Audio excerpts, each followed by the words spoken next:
বন্ধুরা আজকে বানিয়ে দেখাবো ভেজ মোমো, যেটা কি এই শীতের সবজি দিয়ে বাড়িতে আপনারা অনায়াসে বানিয়ে নিতে পারবেন। এই ভেজ মোমোটা তৈরি করা একদমই ঝামেলা কম, কিন্তু খেতে অপূর্ব টেস্ট হয়। বিশেষ করে তো বাড়ির বাচ্চাগুলো মোমো খেতে ভীষণই ভালোবাসে।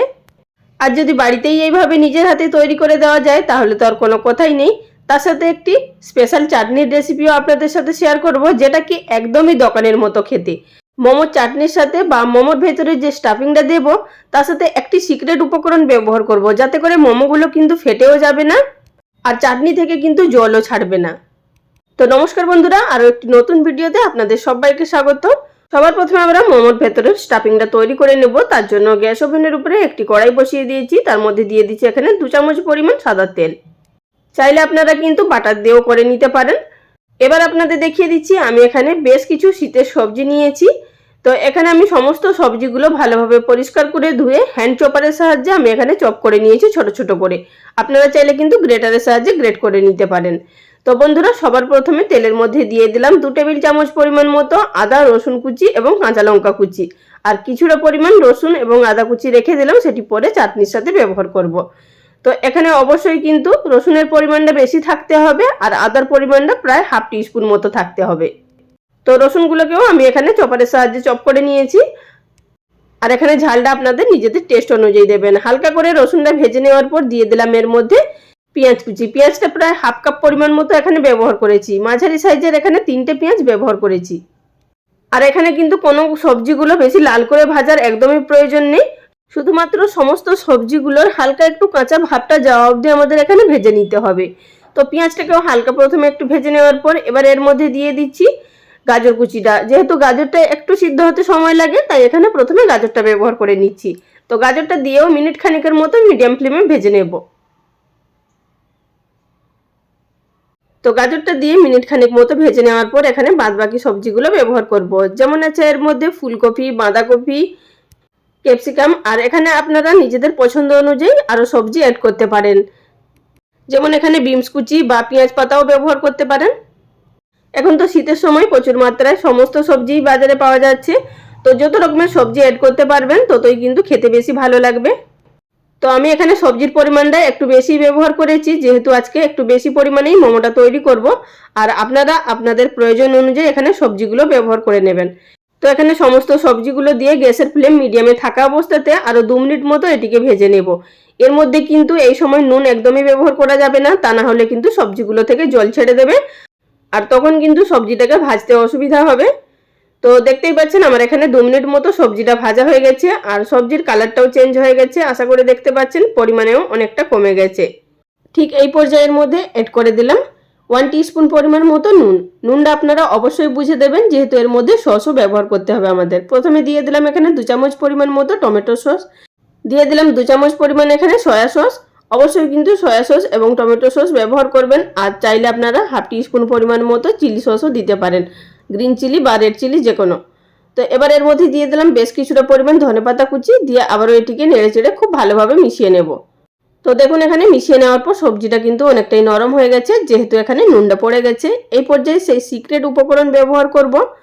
নিয়েছি 1 টিস্পুন পরিমাণ মতো এখানে কর্নফ্লাওয়ার, দিয়ে দিচ্ছি সামান্য পরিমাণ জল, দিয়ে গুলে নিয়ে এর মধ্যে দিয়ে দেবো। এতে করে খুব সুন্দর একটা বাইন্ডিংয়ের কাজ করবে এই আমাদের স্টাফিংয়ের মধ্যে। এতে করে মোমোটা আর যখন সিদ্ধ হয়ে যাবে তখন কিন্তু ফেটে পুর বেরিয়ে আসবে না।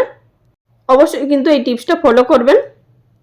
দিয়ে দেওয়ার পর আবারও খুব ভালোভাবে মিশিয়ে নিলাম, যাতে করে দলা না পাকিয়ে যায়। তো বন্ধুরা আমাদের এখানে স্টাফিং তো সম্পূর্ণ তৈরি, তবে কিন্তু নামানোর আগে 1 টিস্পুন মতো ভিনিগার দিয়েছিলাম, সেটা দেখছি এখানে স্কিপ হয়ে গেছে। যাই হোক আপনারা এখানে দিয়ে দেবেন। তো স্টাফিংটা নামিয়ে রেখে দিলাম। সেই একই কড়াইটা আবারও বসিয়ে দিয়েছি, তার মধ্যে দিয়েছি হাফ কাপ পরিমাণ মতো জল। যতক্ষণে পুরটা ঠান্ডা হচ্ছে ততক্ষণে আমরা যে মোমোর সাথে স্পেশাল চাটনিটা তৈরি করব সেটাই এখন বানিয়ে নেব। তো সবার প্রথমে এর মধ্যে দিয়ে দিলাম 4টে শুকনো লঙ্কা আর 2টো মাঝারি সাইজের টমেটো, মাঝখান দিয়ে আধ ভাগ করে দিয়ে দিলাম। আর দিয়ে দিলাম 5 কোয়া মতন রসুন। অবশ্যই কিন্তু এই সমস্ত উপকরণগুলো ব্যবহার করবেন। আর আপনারা চাইলে এখানে কিন্তু শুকনো লঙ্কার পরিমাণটা বাড়িয়ে বা কমিয়ে দিতে পারেন। তো এটিকে ঢাকা দিয়ে মাত্র 3 মিনিট মতো হাই ফ্লেমে রান্না করে নেব। তার মধ্যেই কিন্তু খুব সুন্দরভাবে টমেটো, শুকনো লঙ্কা এবং রসুন সিদ্ধ হয়ে যাবে। আর দেখতেই পাচ্ছেন এখানে জলটাও অনেকটাই পরিমাণে কমে এসছে। এবার এই টমেটোর উপরের যে খোসাটা সেটিকে তুলে নেব আর এই উপরের খোসাটাকে কিন্তু ফেলে দিতে হবে। উপরের খোসা তুলে নেওয়ার পর আবারও কিন্তু সেই চাটনির মধ্যে সিক্রেট উপকরণ ব্যবহার করব। হাফ টিস্পুন মতো কর্নফ্লাওয়ার গুলে এর মধ্যে দিয়ে দেব। এতে করে কিন্তু চাটনিটা যখন তৈরি হয়ে যাবে, চাটনি থেকে কিন্তু একদমই কিন্তু জল কাটবে না। চাটনিটা ভীষণই সুন্দর একটা বাইন্ডিং এবং ঠিক সঠিক ঘনত্বের একটা চাটনি তৈরি হবে। দিয়ে দেওয়ার পর নেড়ে মিশিয়ে নিলাম। এবার এটিকে ঠান্ডা করে নিয়ে খুব সুন্দরভাবে মিক্সি জারের মধ্যে দিয়ে স্মুথ পেস্ট তৈরি করে নেব। তারপর এখানে চাটনির মধ্যে তড়কা দিয়ে নেব। তার জন্য আবারও দিয়ে দিলাম 1 টেবিল চামচ পরিমাণ রিফাইন্ড অয়েল। তেল ভালোভাবে গরম হয়ে যাওয়ার পর দিয়ে দিচ্ছি এর মধ্যে যে আগে থাকতে কেটে রাখা রসুন কুচি এবং আদা কুচি। আদা রসুন কুচিটা দিয়ে দেওয়ার পর একটু নেড়ে মিশিয়ে নেব। এখানে কিন্তু খুব বেশি লাল লাল করে একদম ভাজার প্রয়োজন নেই, হালকা একটু কাঁচা ভাব থাকতে হবে, সেই অবধি কিন্তু আমাদের ভেজে নিতে হবে। তারই মাঝখানে দিয়ে দিচ্ছি সামান্য পরিমাণ হিং। এতে করে চাটনির মধ্যে খুব সুন্দর ফ্লেভার আসবে। তো হিংটা দিয়ে দেওয়ার পর আবারও এটিকে একটু নেড়ে মিশিয়ে নেব। তো দেখতেই পাচ্ছেন এখানে হালকা হালকা কিন্তু ভাজতেও শুরু হয়েছে। এই পর্যায়ে কিন্তু আমরা আর বেশি ভাজবো না, এর থেকে যদি আমরা আর বেশি ভাজি তাহলে কিন্তু একদমই পুড়ে যাবে। এবার এর মধ্যে দিয়ে দেবো আগে থাকতে পেস্ট করে রাখা টমেটো। দিয়ে দেওয়ার পর খুব ভালোভাবে একটু নেড়ে মিশিয়ে নেব। আপনারা চাইলে কিন্তু সামান্য পরিমাণ এখানে হলুদের গুঁড়ো আর সামান্য পরিমাণ কাশ্মীরি লঙ্কার গুঁড়ো ব্যবহার করতে পারেন যদি চাটনির কালারটা আরও একটু লাল তৈরি করতে চান। তবে আমি এর মধ্যে কিছুই দিচ্ছি না।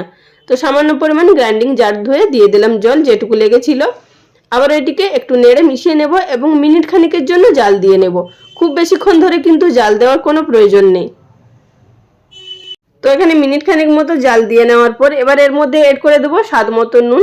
নুনটা আপনারা নিজেদের টেস্ট অনুযায়ী ব্যবহার করবেন। চাইলে আপনারা এখানে সামান্য পরিমাণ বিট নুনও ব্যবহার করতে পারেন, তাতে করে আরও টেস্ট আসবে। আর দিয়ে দিচ্ছি এর মধ্যে হাফ টিস্পুন পরিমাণ মতো চিনি। যেহেতু টক এবং ঝাল, তার সাথে যদি হালকা একটু মিষ্টির টেস্ট আসে তাহলে কিন্তু এই চাটনিটা খেতে একদম দোকানের মতো লাগে। আর আমরা কিন্তু পরে লেবুও ব্যবহার করব। তো মিশিয়ে নেওয়ার পর এখন আমি সবশেষে এর মধ্যে এড করে দিচ্ছি হাফ পাতিলেবুর রস, প্রায় 1 চামচ পরিমাণ মতো। আপনাদের কাছে যদি লেবু না থাকে সেক্ষেত্রে কিন্তু 1 টিস্পুন পরিমাণ মতো ভিনিগারও এড করে দিতে পারেন। এতে করে কিন্তু চাটনির টেস্টও দ্বিগুণ বেড়ে যাবে এবং চাটনিটা কিন্তু পরে আর ঘন হয়ে জমে থাকবে না। তো এবার চাটনিটাকে নামিয়ে নেব। এবার চলে যাব যে আমরা মোমোগুলো তৈরি করে নেব তার জন্য ময়দা মেখে নেব প্রথমে। তো সবার প্রথমে আপনাদের এখানে বলে দিচ্ছি আমি এখানে আমার পরিমাণ অনুযায়ী ময়দাটা নিয়েছি প্রায় 2 কাপ পরিমাণ মতো। যেহেতু এখানে অনেকটাই মোমো তৈরি করব আপনাদের আগেই বলেছি, তার মধ্যে দিয়ে দিলাম স্বাদ মতো নুন। এবার এর মধ্যে পরিমাণ মতো জল দিয়ে একটি ডো আমাদের তৈরি করে নিতে হবে। খুব বেশি টাইট নয়, আবার খুব বেশি নরমও নয়, একটা মাঝারি ঘনত্বের একটা আমাদের ডো তৈরি করে নিতে হবে। আর এই ময়দাটা মাখার সময় তেল বা চিনি কোনো কিছুরই দেওয়ার কোনো প্রয়োজন নেই। তো বন্ধুরা আমার এখানে ময়দাটা খুব ভালোভাবে মেখে নেওয়া হয়ে গেছে। দেখতেই পাচ্ছেন এখানে খুব বেশি শক্ত নয়, আবার খুব বেশি নরমও নয়, ঠিক এইভাবে মেখে নিয়েছি। তো এখানে আমাদের ডোটাকে ঢাকা দিয়ে রেখে দিতে হবে 10 মিনিট মতো রেস্টে। চাইলে উপরে হালকা একটু আপনারা সাদা তেল মাখিয়ে নিতে পারেন যাতে করে ডোটা শক্ত না হয়ে যায়। তো 10 মিনিট পর হাতের মধ্যে সামান্য পরিমাণ একটু লুই নিয়ে এভাবে প্রথমে গোল করে নিচ্ছি। লুচির থেকেও কিন্তু ছোট ছোট আমাদের লুইগুলো তৈরি করতে হবে। তো বন্ধুরা এবার সামান্য পরিমাণ ময়দা ছিটিয়ে একটা লুচির মতো করে শেপ দিয়ে নেব। আর আমি এখানে একটু বড় সাইজের মোমোগুলো তৈরি করছি, আপনারা চাইলে কিন্তু আরও একটু ছোট সাইজের মোমোগুলোও তৈরি করে নিতে পারেন। তো এখানে একটি লুচির মতো করে বেলে নিলাম। এবার মাঝখানে পরিমাণ মতো আমাদের এখানে পুরটা দিয়ে নিতে হবে। তো আপনারা একটু খেয়াল করে দেখুন আমি কিভাবে মোমোর শেপটা দিয়ে নিচ্ছি। একদমই সাধারণ একটা ডিজাইন তৈরি করছি, আমি খুব একটা ভালো মোমোর শেপ দিতে পারি না, তো যেটাই পারি সেটাই আপনাদেরকে দেখিয়ে দিচ্ছি। তো একদিকটা একটু এইভাবে কুঁচি করে নিলাম, মানে অর্ধেকটা কুঁচি করে নিলাম আর অর্ধেকটা দিয়ে মুখটাকে এইভাবে সিল করে দিলাম। তো দেখতেই পাচ্ছেন খুব ভালো একটা ডিজাইন তৈরি হয়ে গেছে। তো আপনারা আপনাদের পছন্দ মতো এখানে ডিজাইনগুলো কিন্তু গড়ে নিতে পারেন। এখানে কিন্তু ডিজাইনের জন্য মোমোর স্বাদ নষ্ট হবে না। তো এখানে আমাদের আসল হচ্ছে মোমোর ভেতরের পুরটা টেস্ট নিয়ে আর মোমোগুলো সফট নিয়ে আর মোমোর সাথে যে চাটনিটা খাবো সেটি যেন একদম পারফেক্ট হয়, তাতেই কিন্তু মোমোর টেস্ট একদমই দুর্দান্ত হয়। তো বন্ধুরা দেখুন একই রকমভাবে আপনাদের আরও একটি তৈরি করে দেখিয়ে দিচ্ছি।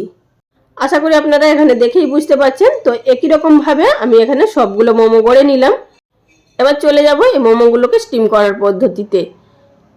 তো আজকে আপনাদেরকে মোমো স্টিমার ছাড়াই কিন্তু বাড়িতে থাকা সাধারণ স্টিলের পাত্র বা অ্যালুমিনিয়ামের পাত্র দিয়েই আপনাদেরকে তৈরি করে দেখিয়ে দিচ্ছি। তো প্রথমে এখানে নিচে একটি বড় সসপ্যান বসিয়ে দিয়েছি, তার মধ্যে কিছুটা পরিমাণ জল দিয়েছি, উপরে ছিদ্রযুক্ত থালা রেখে দিয়েছি, সামান্য পরিমাণ তেল ব্রাশ করে নিচ্ছি যাতে করে মোমোগুলো সিদ্ধ হয়ে যাওয়ার পর আর এই থালার গায়ে আটকে যাবে না। আর বন্ধুরা আপনারা এখানে কিন্তু নিচে কড়াইয়ের মধ্যে জল দিয়েও উপরে ছিদ্রযুক্ত থালা দিয়ে এভাবে কিন্তু মোমোগুলোকে আপনারা স্টিম করে নিতে পারেন। আমাদের মোট কথা হচ্ছে সিদ্ধ হওয়া নিয়ে কথা। তো এভাবে কিছুটা মোমো প্রথমে সাজিয়ে দিচ্ছি, একটু ছাড়া ছাড়া করে দেবেন যাতে একটার গায়ে একটা জড়িয়ে না যায়। আর এখানে আপনাদের বলে দিচ্ছি যে মোমোগুলো ঠান্ডা হয়ে যাবার পরেও কিন্তু শক্ত হবে না, সেটাও আপনাদেরকে একটি টিপস দিয়ে দেবো। তো দেখতেই পারবেন যে মোমোগুলো ঠান্ডা হয়ে যাবার পরেও কিন্তু একদম শক্ত হবে না, খেতে ভীষণই নরম তুলতুলে থাকবে। তো সেটা হচ্ছে এই যে সামান্য পরিমাণ উপরে তেল মাখিয়ে নিচ্ছি, আপনারা চাইলে কিন্তু সামান্য পরিমাণ বাটারও দিয়ে দিতে পারেন। তো এইভাবে যদি একটু তেল ব্রাশ করে নেওয়া হয় তাহলে কিন্তু মোমোগুলো একদম হার্ড হবে না। এবার ঢাকা দিয়ে হাই ফ্লেমে 12 মিনিট মতো আমাদের স্টিম করে নিতে হবে। মিনিট 12 মতো স্টিম করে নেওয়ার পর এবার ঢাকাটা তুলে নিচ্ছি। তো দেখুন এখানে প্রায় 12 মিনিট মতো মোমোগুলোকে স্টিম করে নেওয়ার পর এবার উপরের কালারটাও কিন্তু চেঞ্জ হয়ে গেছে, আর একটাও মোমো কিন্তু ফেটে যায়নি বা পুর বেরিয়ে আসেনি। প্রত্যেকটা মোমোই কিন্তু পারফেক্টভাবে তৈরি হয়েছে, আর একটাও মোমো কিন্তু থালার গায়ে আটকে যাচ্ছে না। তো গরম অবস্থায় আমি এগুলোকে তুলে নিচ্ছি। আশা করি এখানে দেখে বুঝতে পারছেন। তো একই রকমভাবে আমি এখানে আরও একটি ব্যাচ তৈরি করে নেব। সবগুলো মোমো তৈরি করে নেওয়ার পর আমি এখানে একটি সার্ভিং প্লেটের মধ্যে কিছুটা মোমো সার্ভ করে নিয়েছি। তো বন্ধুরা মোমোগুলো দেখেই কিন্তু জিভে জল আসছে, তাহলে খেতে কতটা টেস্ট হবে আপনারা নিজেরা বাড়িতে না তৈরি করলে বুঝতেই পারবেন না যে খেতে এর টেস্ট কতটা পারফেক্ট হয়। তো এবার আপনাদের দেখিয়ে দিচ্ছি যে মোমোগুলো কতটা নরম তুলতুলে হয়েছে, আর ততটাই কিন্তু টেস্টি এবং ভেতরে পুরে ভরা। তো দেখুন এখানে ভেতরটাও কিন্তু পুরে ভরা, আর মোমোগুলোও কিন্তু খুবই নরম হয়েছে, আর চাটনি দিয়ে খেলে দুর্দান্ত লাগবে। তো বন্ধুরা আর দেরি না করে বাড়িতে অবশ্যই একবার এই শীতের সময় বানিয়ে ফেলুন, খেয়ে আমাকে কমেন্ট করে জানাবেন কেমন লাগলো। তো আজকের ভিডিওটা এখানেই শেষ করলাম। সবাই ভালো থাকবেন, নমস্কার।